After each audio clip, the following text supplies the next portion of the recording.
an even greater amount of discretion that's afforded that way. Now, one of the things that I think is important that my colleagues have mentioned a bit is the imposition of the Max super app, not only within Russia, but how it's being applied, enforced in the Ukrainian occupied territories as well.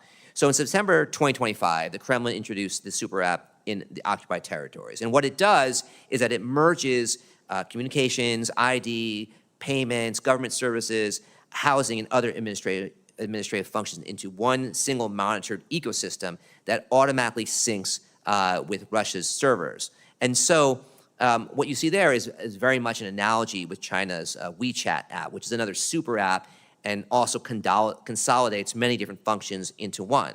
And so in Russia, there are now estimates of 100 million plus Russians who are on Max. It's something that authorities require to come pre-installed on new phones. And banks and other important nodes of communication and transactions have been ordered to stop using Telegram or WhatsApp for client communication and instead to use Max as well. It's even expected that Max works during otherwise when you have internet disruptions. So there is sort of specific built-in advantages that Russian authorities are trying to give to incentivize, if not coerce, Russian citizens into using Max. And so in the occupied territories, part of the insidious aspect of Max is that not only does it force Ukrainians living on those territories to use it, in part because there's no other options available as other apps are curbed, but it also is something that's not accessible to outside Ukrainians. And so it then severs the connective tissue between Ukrainians living in the occupied territories and those living outside. So I think that's one thing that is important to think about. Just to conclude, I think it's important that you look at Putin's domestic insecurity and centralization of power combined with a faltering war effort as a driver of the intensifying repression that we're seeing both inside Russia and outside. And not only are we seeing in the occupied territories in Ukraine, but we're seeing an expansion worldwide into many other places, something like 40 plus countries in Latin America, Asia, Africa, the Middle East and Eastern Europe now have Max available for citizens to use through telecom operators. And so we see this as a playbook that has implications globally, not just something that is being used specifically within certain territories. So I think, just to conclude, democracies need to think carefully how to combat these tools, both spreading public awareness about the coercive aspects of Max, thinking about how Max connects to Russia's broader coercive agenda in places like Africa and the Middle East, to encourage alternatives like encrypted apps and communications platforms like Signal, and to make a diplomatic push against countries considering letting their internet service providers register Max.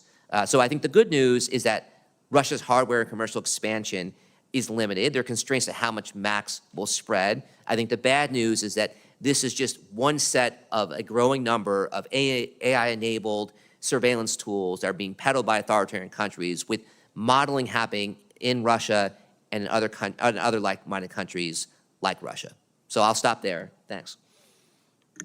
Thank you so much. And yeah, so we're now going to move into a round of moderated questions, and then following that, we'll open it up for all of you to ask questions. So start thinking about what you might want to ask, and when you're ready to ask your question, you can go and line up at this podium over here and make sure to state your name beforehand. So just to get started, Irena, you mentioned how in terms of news and entertainment, Ukrainians are only have access to Russia's Ruski Mir television package on the occupied territories. Well, as we've discussed, Ukrainians do rely on circumvention methods to get media from outside.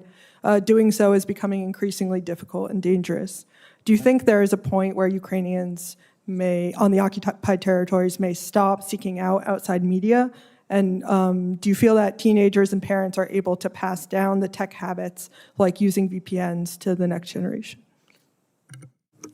I think that if we ever get to the point where accessing VPN becomes an actual physical danger kind of on the regular. If for now there's still kind of workaround for it, there's also the incentive of using it for just purely communicating with the family that most of them will have left on the unoccupied territories of Ukraine with their friends, with kind of just the desire to read the more unbiased news.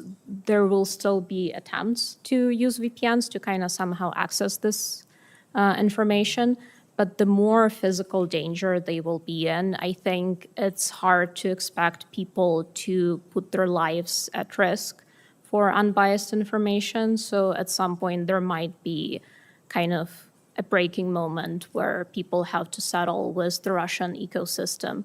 Potentially, if there is a full integration, Russians obviously still have some access to the outside world. They do also actively use VPNs. If we're looking at some sort of something that Russia sees as a total integration, if it stops feeling threatened, perhaps then people on temporarily occupied territories will have more access. But for now, I think it's kind of a very tentative, what's the risk analysis? How much do I want to read or engage with the outside world versus how much I want to stay safe, but also at the same time keep my family safe? Because any sort of danger that comes at an individual that is targeted by Russian authorities on the TOT is not just limited to that individual. It essentially covers their entire family immediately. So that might be a kind of a very negative incentive for people to co-opt more into Russian ecosystems, even though we do see a lot of kind of a desire to stay connected to Ukraine. But, at some point, it's just a matter of danger. Thank you. And Maxim, so you have spoken and written about how Russia is importing Russians to live on the occupied territories, not just ordinary people who they incentivize with different benefits like free housing and things like that, but also police officers and other security officials. How has Russia used its experiences governing within its own borders in implementing the occupation regime in Ukraine? And are there lessons or capabilities from Ukraine that you see Russian authorities implementing at home?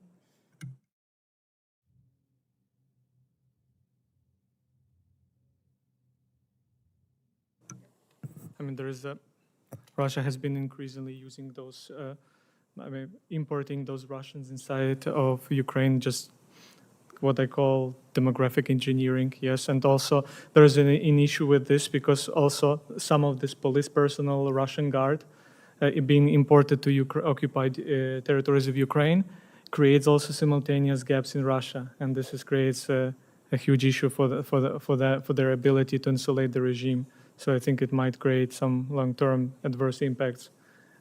Even though they recently announced the increase in funding for security and surveillance measures, but I don't think it will help them to narrow this gap. Yeah.